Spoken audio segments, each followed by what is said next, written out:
ಇತ್ತ ರವಿವರ್ಮ ನಿನ್ನ ಹಿಂದೆ ಬಂದರು. ಅಂದವ ಹೊಗಳಲು ಸಾಧ್ಯವೇ, ನಿನ್ನ ಮುಂದೆ ಮೌನವೇ. ಅತ್ತ ಊರ್ವಶಿಯು ಇತ್ತ ಮೇನಕೆಯು ನಿನ್ನ ನಡೆ ಕಂಡರೆ ನಡುವೆ ಹುಡುಕುತ್ತೆ ಅಲ್ಲವೇ, ನಿನ್ನ ಬಿಟ್ಟರಿಲ್ಲವೇ. ಅಲ್ಲೊಂದು ರಾಜರ ಬೀದಿ ಇದೆ, ನೀನು ಅಲ್ಲಿಂದ ತೇರಲ್ಲಿ ಏರಿ ಬಂದೆ.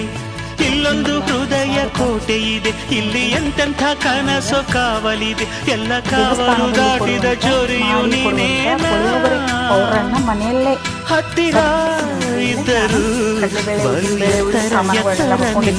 ನಿನ್ನಂದವೇ, ಬಲೆ ಬಲೆ ಚಂದದ ಚೆಂದುಳ್ಳಿ ಪುಡಿ ಮಾಡ್ಕೊಂಡು ತಗೊಂಡೆ. ಈಗ ಮಿಂಚು ಕೂಡ ನಾಚುವ ಮಿಂಚಿನ ಬಳ್ಳಿ ನೀನು, ನಿನ್ನ ಚಂದ ಹೋಗ